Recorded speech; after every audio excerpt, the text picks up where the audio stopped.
Well, good afternoon, everyone. My name is John Dobberstein. I'm senior editor at No-Till Farmer. Thank you for joining us today for our webinar with Holganix entitled How Microbes Enable Successful and Profitable No-Tilling. With that, let's welcome our featured speaker today, Dave Stark, who is President of Agriculture for Holganix. Dave is a PhD in molecular biology and a biochemist, and his past career includes leadership positions in Monsanto's technology and business units. He became president of Holganix Agriculture in 2015 to lead the company's efforts in the ag space, including commercial development, R&D, and overseeing various studies. Dave has 26 peer-reviewed scientific articles and holds 9 patents.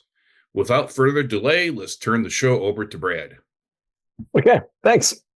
So thanks everyone for joining. Today we're going to talk about how microbes really make the difference in successful farming, not just in breaking down crop residue, which really helps enable one to go no-till, but really bringing life back to the soil. So one way to look at it, will it go down? There we go. Sorry about that. Look, I've been in agriculture and ag technology. I think I cloned my first plant gene around 1983. So I've seen a lot. And for years, I've heard people complaining that, boy, the farmers, they need to produce more food. They need to use fewer inputs because, we need to save the planet and all that. So how many of you, have tried to go no-till, cover crops? You've heard about this, and either you or your friends have tried it, and it was painful. I've heard a lot of those stories, and that it takes sometimes years for it to be profitable. Well, I think we were getting it backwards because no-tilling or reduced tilling, cover crops, those are all good things when you can make them work, things that help take care of the soil. But what we really need to start with is the life in the soil, because it's the life in the soil that really gives all the function to the soil, that really makes the soil work. So to us, it's start with the life, then add these other things. And when we do this, we've seen changes where it can be profitable year one. So now let's talk about crop residue. Now, you all know that that residue has value. If you leave the ground covered, you get less erosion. Erosion is your number one source of nutrient loss. Plus, of course, that top bit of soil is incredibly valuable and takes a long time to rebuild. The residue helps moderate temperature, soil moisture. The stuff below ground, though, there's benefits as well, because all of that organic matter becomes organic material down into the soil that helps build carbon. Carbon is the engine of the soil. It's what everything runs off of. It helps you with water holding capacity, nutrient cycling. It opens up the soil so you get the rain, less compaction, etc. So we know the residue is important. By the way, in case you're curious, most of what we put on top of the ground impacts the top layers. And I'll show you some data on this here in a couple slides.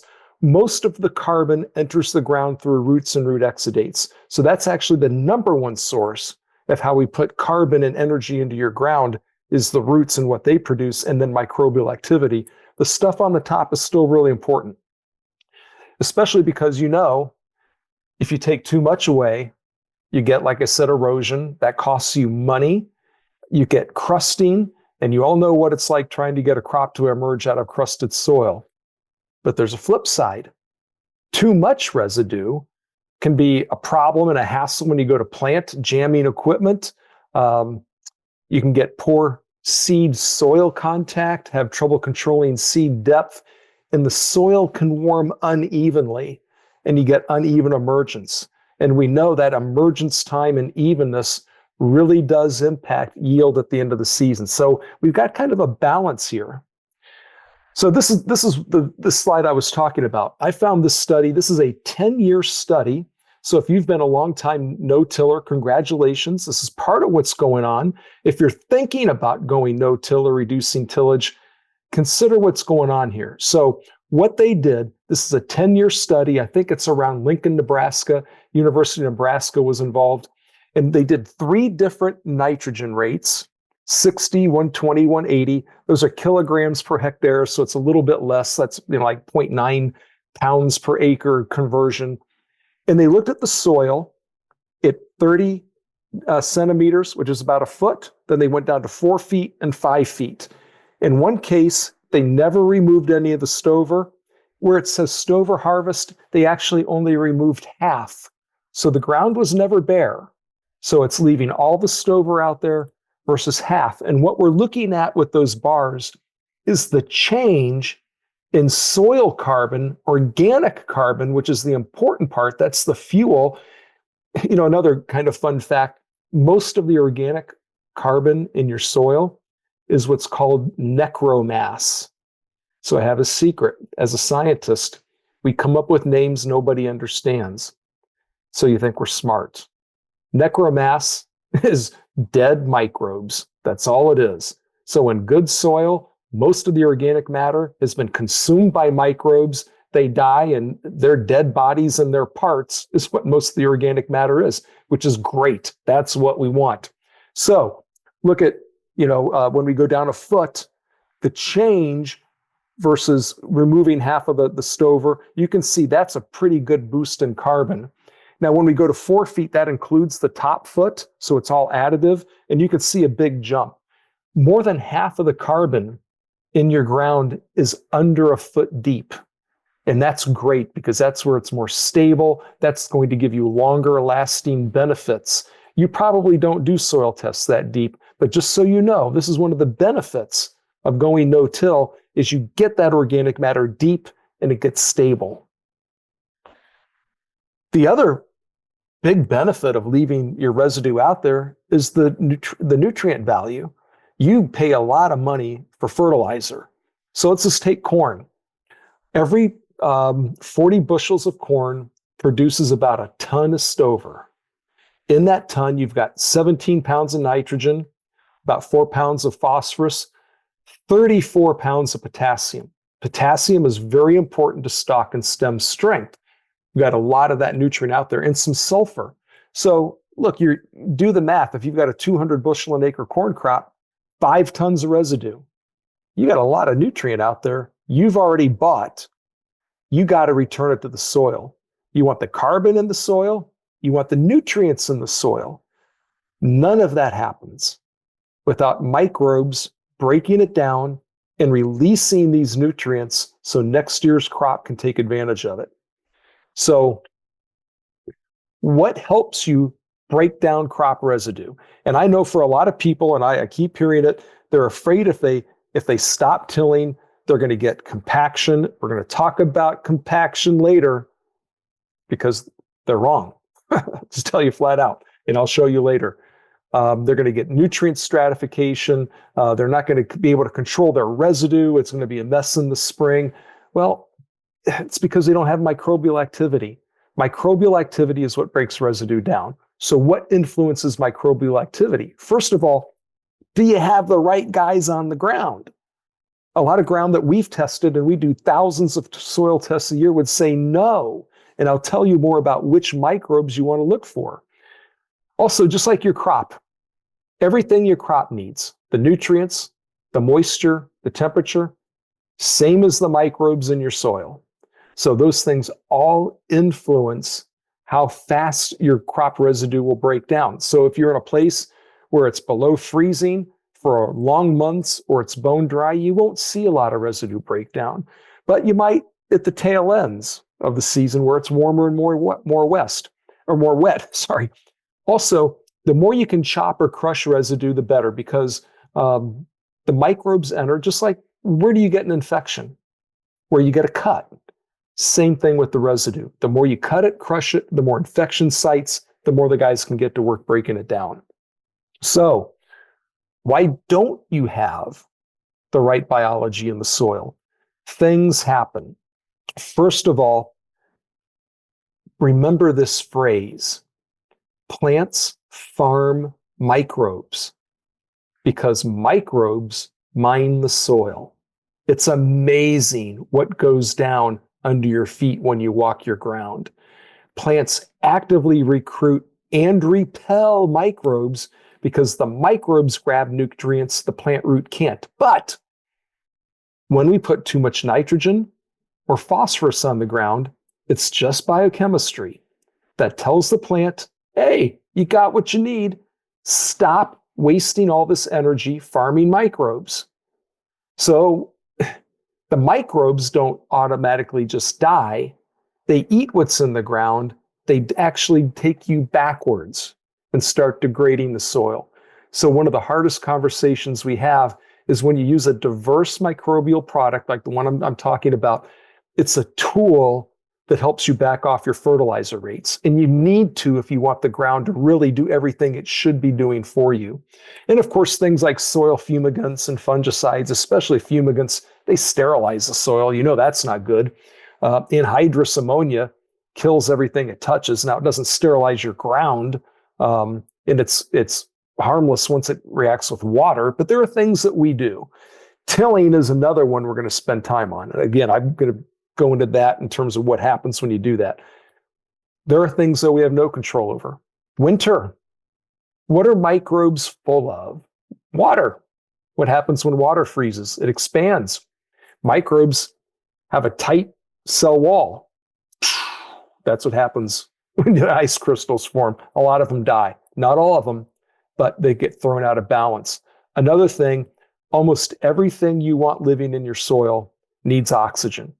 When your ground is waterlogged or it's ponded, after about 48 hours, the oxygen is depleted, a lot of things die. And you can tell, it's real simple. You go up to your field after it's drained and you smell it. You're in a Florida swamp. It is awful. That tells you that ground has died, that most of the beneficial microbes are not living, but there are some that can live without oxygen, and they ferment and they stink. That's a bad sign because those tend to be the soil-borne pathogens. So that ground you want to bring back into balance and add beneficials as soon as you can. And then just to add more complication, don't we love more complication?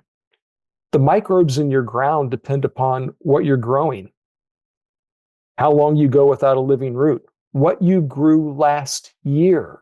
Because remember, plants farm microbes. They actively attract and repel. What your corn crop wants is different from your soy, from wheat, from your cover crop. So they're always changing. So, look, I keep talking about microbes. I lived 36 years in Missouri, the show me state. I like pictures. So here are pictures of the main kinds of microbes that you find in soil. Bacteria, they are the smallest. They are the most abundant. When conditions are right, they can divide every 20 minutes. They are always hungry. I call them teenage boys. If there's food, they eat it. In a gram of soil, which is about the size of an M&M, not the peanut ones or almond, just a regular chocolate M&M, there can be 1 billion. Look at the weight in the third column, the biomass, pounds per acre, in just the top 6 inches of soil. And look at the ranges there, 350 pounds to over 2 tons. Actinomycetes are like bacteria. That's the next one down.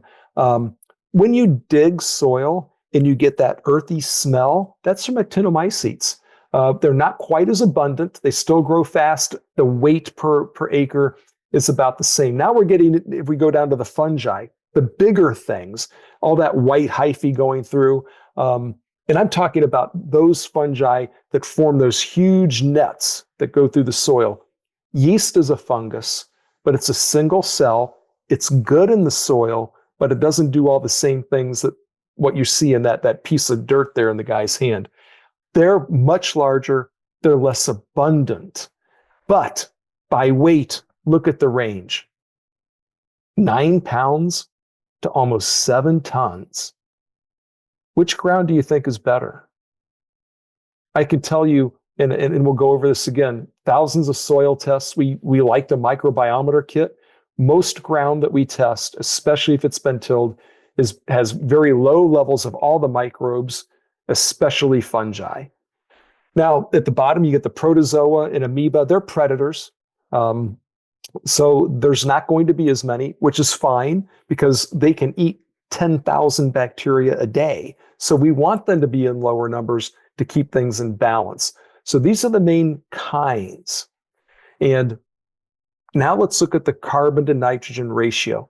This is important. And, like I like to say, this is how God designed soil to be. I am very intentional when I say that. If you've heard me speak before, I'm intentional. Because if you don't know what a molecular biologist is, we're experts in DNA and supposed evolution and all that. And this is part of my penance where maybe 40, 50 years ago, I would have said, wow, look at what evolution did, this intricate dance. And then I really started looking at the data, and mathematicians were laughing the whole time because mathematically, building information like in a bacteria, which if you stretch all the DNA end to end, it's about 1 millimeter. We've no clue how any of that's written. Mathematicians have a saying that's called absurdly impossible. Not impossible, absurdly impossible for the odds of any of that coming together. Now take one of your cells, almost 7 feet of DNA. We don't know how any of it was written. It is amazingly complex. When I looked at the data, I woke up and said, oh my gosh, I knew this all along. All I had to do was read Genesis chapter 1. So I'm very passionate about that because that is where the science took me. Not because I came to Jesus. He always had me. Thank you, God. Back to carbon to nitrogen ratio. This is an example of the intricate dance going on in your soil. Bacteria, remember the teenage boys, they're starving. They have a very high nitrogen requirement. 5-to-1 is insanely high. It's good because when there's nitrogen in the ground, they eat it, they turn it into organic nitrogen. Organic nitrogen is the number one source of nitrogen that feeds your crop. The problem is bacteria don't let go of it. But what eats the bacteria do go to fungi, 3 times lower nitrogen requirement. Protozoa, remember, 10,000 bacteria a day, 6-fold lower, not 5-to-1, 30-to-1. All that nitrogen in the bacteria is toxic. So they got to get rid of it. They spit it out. Where? Well, bacteria live in the root zone. What form do they spit it out in? Ammonia nitrate. What form of nitrogen do your crops take up the most readily? Ammonia nitrate. This is important when we start looking at residue degradation. Most products, and I'm going to show you a slide on this, are selling you just bacteria. From a manufacturer's standpoint, which we are, bacteria are the easiest to grow, easy to store. They got long shelf lives, especially the spore formers. But when we ask bacteria to degrade maize stover, corn stover, how much nitrogen is in corn stover? Well, bacteria need 1 to 5. 1 nitrogen for 5 carbons. It's 1 to 55, 1 to 60. Wheat straw in barley and small grains, 1 to 80. So if your corn is yellow in the spring, you've put nitrogen down, you've got a lot of residue. What's probably happening is bacteria are tying up your nitrogen. They're trying to degrade this carbohydrate, carbon-rich stover, and they're stealing the nitrogen from your ground. So I like this slide. Don't worry, there's no quiz. What is it that we're asking the microbes to degrade, and why is it that I've had guys tell me, oh, you see this corn residue? That's from 5 years ago. What is it that a corn stalk can puncture a tractor tire? Well, the 3 most abundant natural polymers on Earth are cellulose, lignin, and hemicellulose. Cellulose is at the top. It's sugars linked together into long, straight rods. So imagine you've got a big pile of narrow sticks. They're straight. You can pack them tight together. That's what cellulose is. I call it rebar. Lignin, below it, is more amorphous, very, very strong, repels water. I call it concrete. So we have rebar and concrete, cellulose and lignin. Now let's look at the chemicals. So you look at the structures. Every H is a hydrogen, C is carbon, O is an oxygen. All those places where the lines come together, that's a carbon. We're just lazy. We don't draw them all out. N is nitrogen. I don't see any because there isn't. These are all carbohydrate.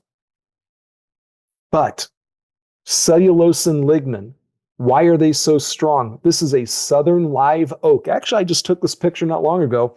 If you look in the far lower right corner and I put that black bar, there's a person there. That's an adult. So you can see how massive this tree is, how heavy those limbs are. I mean, it's stunning when you're standing under this. This is about half a mile from the Atlantic Ocean in Florida.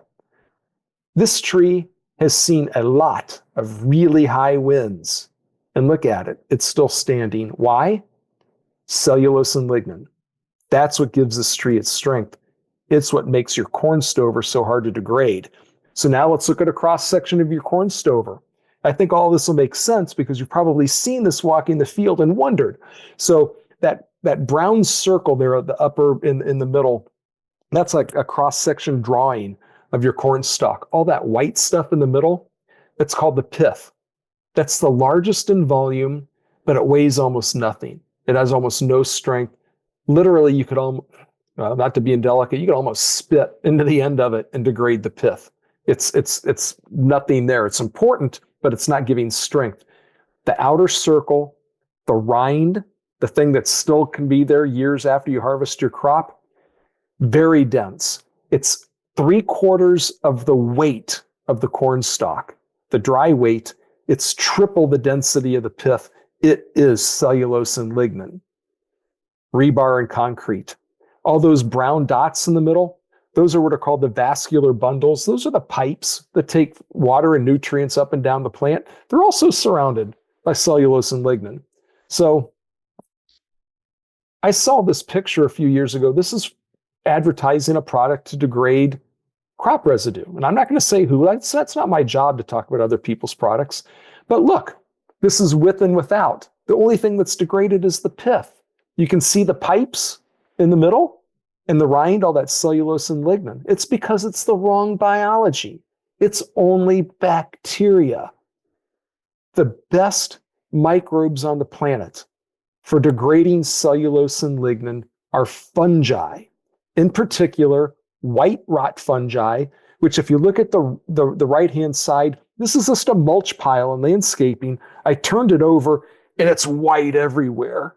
That's white rot fungi. That is the best class of fungi on the planet to degrade cellulose and lignin. Look at the corn stalks next to it. You see the white, there's also black rot fungi, brown rot fungi.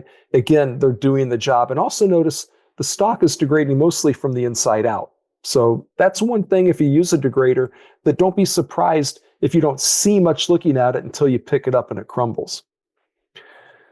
So again, I'm not going to talk about other people's products. I don't like that. You don't want to hear it, but I'm just trying to help you figure out what to look for if you want to buy a biological, a microbial, not a biological. Biological is anything from biology. Microbial or microbes, a living microbe to degrade your residue.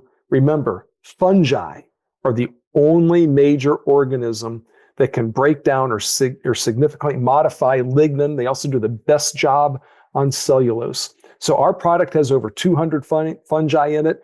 They're saprophytes. That's a weird word, but those are the things that they're degraders.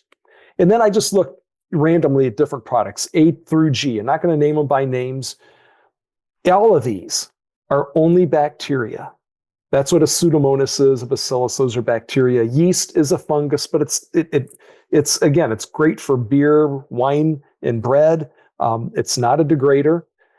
Product B may be a good one. I just couldn't find out what the fungi are.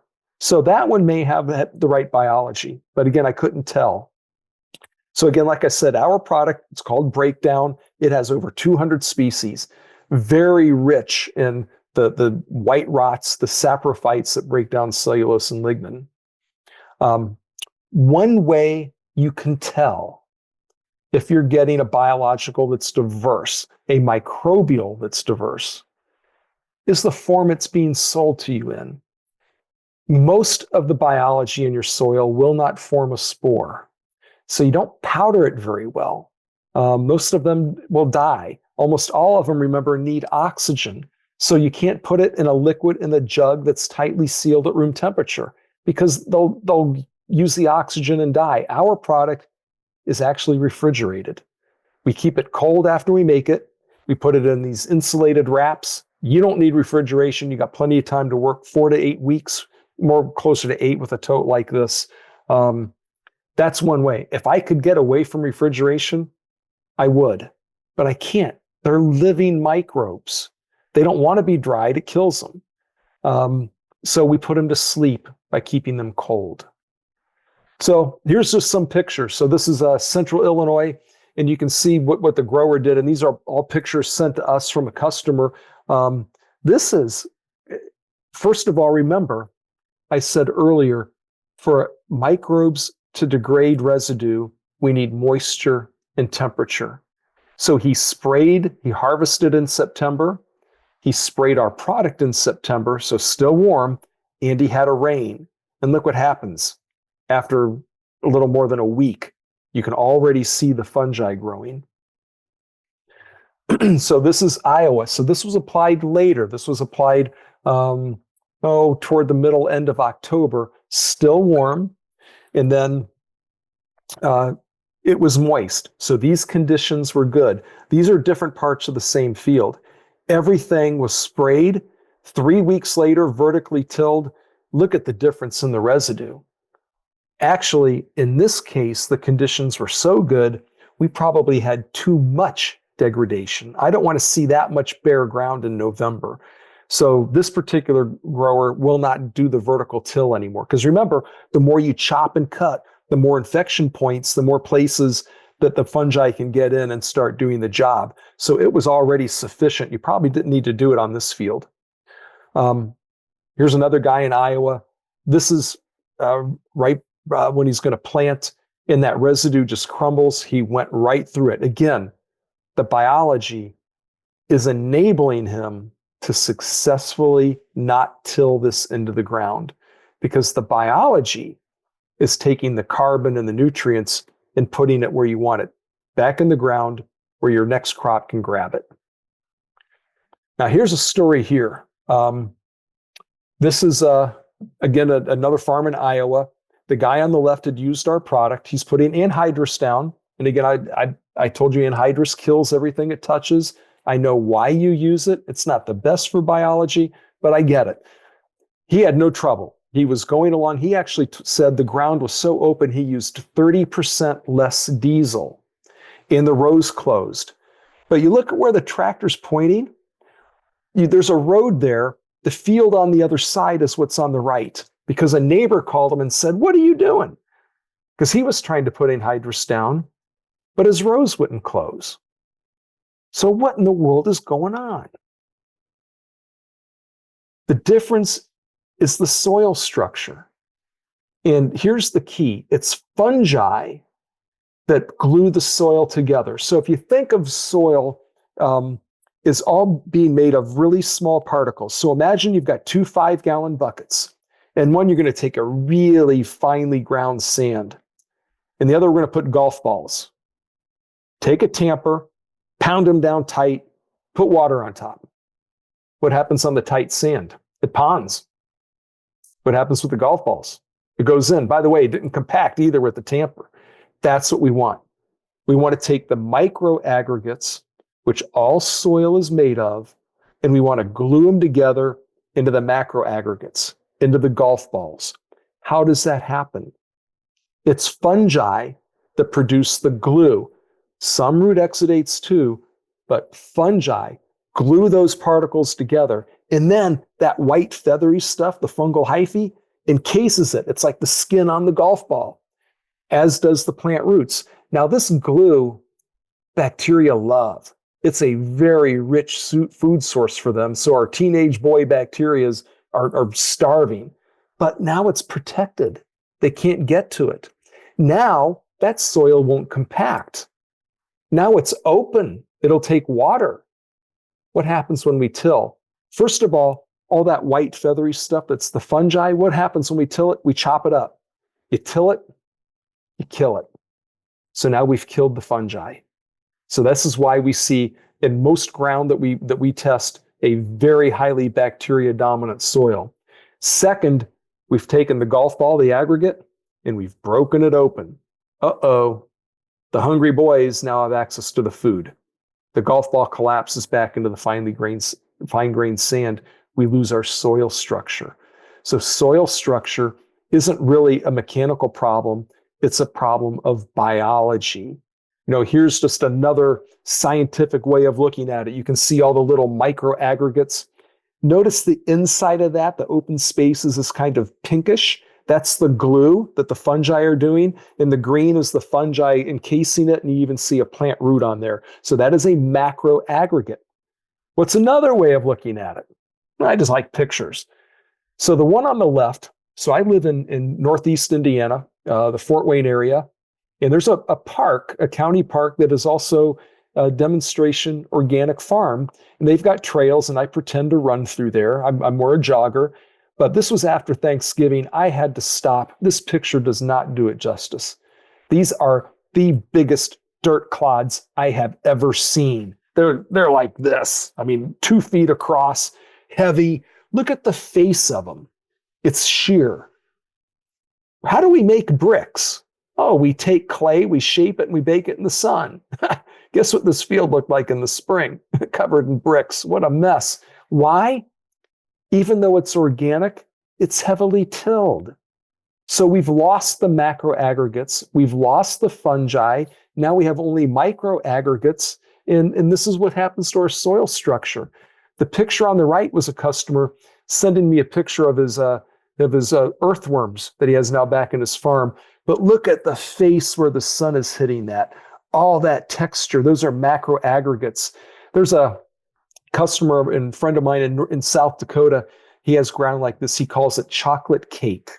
I think that's a great description. And that is moist and it'll just crumble.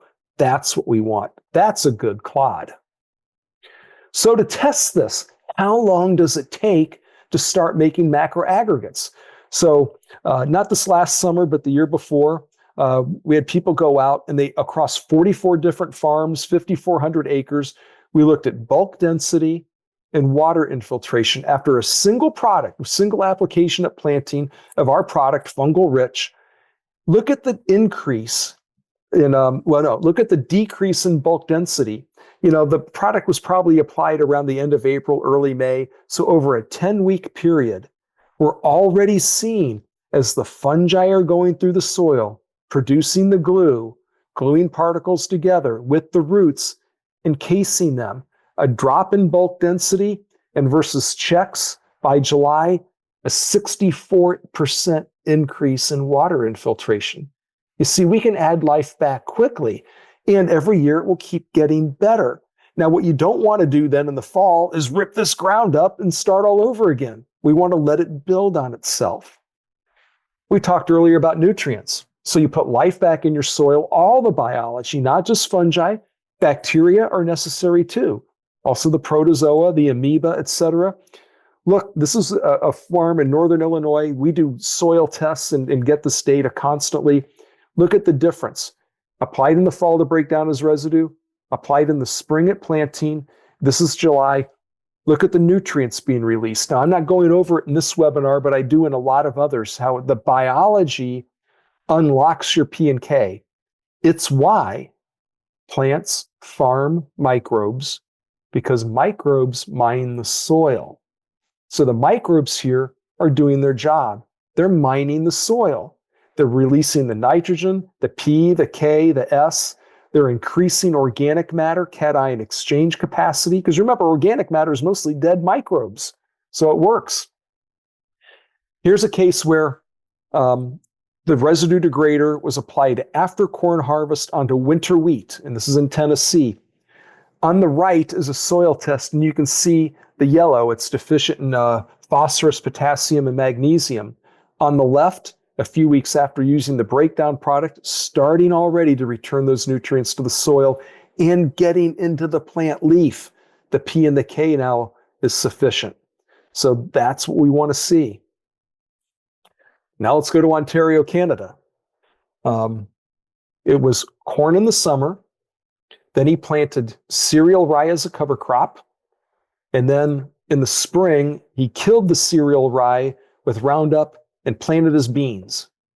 And so what he's showing here is how planting into 4-foot cereal rye, and look at the beans coming up, and look at the degradation in the cereal rye already. And where's the corn? I mean, already degrading. So again, a residue degrader also will help you withstand an establishment of your next crop, a double crop, a fall crop, whatever it is. This is another one. This is applied in now Southeast Missouri, soybeans after wheat. Here they played a little bit with rate. You really can't, it's hard to tell in the picture. The difference in the root mass is night and day. The beans are a little bit ahead in terms of their growth stage. Some guys want to play with the rate. Our normal rate is 0.5 gallon an acre. I wouldn't do a full gallon. I don't think you get an ROI. I think the 0.5 gallon is still the best in terms of your return on investment. Kentucky, double crop beans giving us yield, 8 bushels. So biology, remember, their home is the root zone. So they secrete hormones that induce rooting, induce root hairs. That helps the plant explore more soil, find more nutrients. It's also the source of food for the microbes. We want the plant to be a little bit hungry so that it will feed the microbes and we get this response. So again, think of these tools as a way to back off your nitrogen and your phosphorus. So for us, our product is easy to use. It's 0.5 gallon an acre, spring and fall. They're very similar. Huge overlap in biology. But when we make this, so we have a starting mix of microbes. There's actually several thousand species. We have over 24 variables we change. For the degrading product in the fall, we enrich for white rot fungi, for saprophytes that break down residue. For the spring product, which I haven't talked a lot about, we enrich for microbes that produce hormones to help with germination, rooting, and nutrient cycling, because it's a tool to help you get more bang for your fertilizer dollar. Easy to use, easy to mix. So our recommendations, when you're looking, if you've got a problem with residue and you've got a lot of value out there, we want you to no-till. We want you to disturb the soil the least you can. And I know you do too. A lot of times the residue is the problem. Microbes matter the most, and you need fungi. So make sure if you're going to be sold a product that it has fungi, saprophytic fungi, not unicellular fungi that are yeast. And in particular, the white rot fungi. And there's all kinds of species in there. Apply it early. So here's another key. Apply after harvest. But if you're in a place where winter is coming, or it's a week away, or it's already arrived, remember we need temperature and we need moisture. So if you're going to be frozen for months, don't waste your money. Wait till spring. It's too late. We want warm days and sunny days. However, even in places, so I lived 36 years in St. Louis, Missouri, most winters, it would get warm enough and sunny enough, it would warm up under the residue mat and you could still see the fungi growing. That's okay. And you'd get dew and moisture under there. It's your call. It depends where you live. But remember, temperature and moisture. If it does get cold, they go to sleep. They'll come back, especially fungi, which are pretty tough. There are some recommendations that you just put nitrogen on your residue to help degrade it. Remember, we talked about nitrogen carbon ratios. The things that degrade, your residue is a poor source of nitrogen, so nitrogen may help. But I also know Iowa State University did a series of studies where nitrogen alone really didn't do the job. You need the microbes too. Again, the more you can crush it and chop it, the better, because there are more infection sites. And, soil contact is important, but as long as you use enough liquid carrier to get it into the residue mat. When it rains, microbes flow with the water. They'll get down into the soil. So thank you for your attention. I hope this was informative. I like this particular picture. Holganix, so the farm is here for me. Look, 42 years as a scientist. I was in the lab that discovered Roundup Ready. I did a lot of different things through my career. It seems like, again, the pressure on farming to be sustainable, to me, it starts with finance. The only thing that's sustainable is one that helps you stay on the farm and stay profitable. Biology is a tool. It's not a standalone solution. It's a tool to help you actually use less, produce more, and leave the ground better than when you found it. So don't discard the biology in the ground. It can do a lot for you. So that is it. If there's any questions, I'm happy to take them. Yeah, everyone, don't be shy. Feel free to type in some questions about it. We've got one question that's come in that's interesting. This attendee says, can this work on introduced thatched grass? Hoping to decrease the foliar canopy to encourage native vegetation to come in. Can this work if the thatched grass is building on itself and not touching the soil? It does. And actually, Holganix was a company that existed before I came on board, and they were in the lawn and landscape space.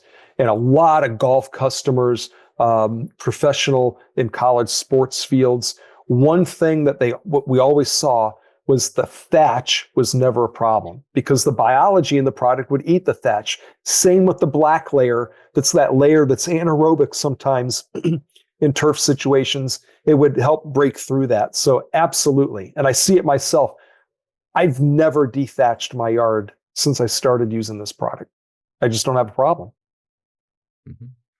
How do you work with farmers on deciding how to use your product and how much to use? Obviously, some of them are protective of their soil and they want to make sure they don't put anything that's jacked up or going to cause an issue. So how do you kind of work through that with them? Okay. So we'll be very transparent. So by the way, when we make our product, we send off a sample to a third-party lab to be DNA fingerprinted. So for quality control. That technology is so inexpensive now we can afford to do it. I wish I could put a QR code on every label, on every tote or jug, whatever, that you could see the exact DNA fingerprint. But there are certain states in our great country that won't let me do that. And that really frustrates me. So our label is pathetic compared to what's in it. But if you've got the questions, I will share with you. And in terms of the rates, depends on your soil type, what crop you're growing. I have found, when I was developing this for agriculture, the best, most consistent return on investment for you is that 0.5 gallon an acre rate in the spring. And then for residue control, 0.5 gallon an acre. If your soils improve and you use our product, you may be able to cut that rate. If you've got the time and the inclination, actually splitting the 0.5 gallon, doing a little bit with the planter and a little bit when you top dress or side dress, that actually works well. But I know it's hard enough to get guys to slow down to add one more thing to their tank.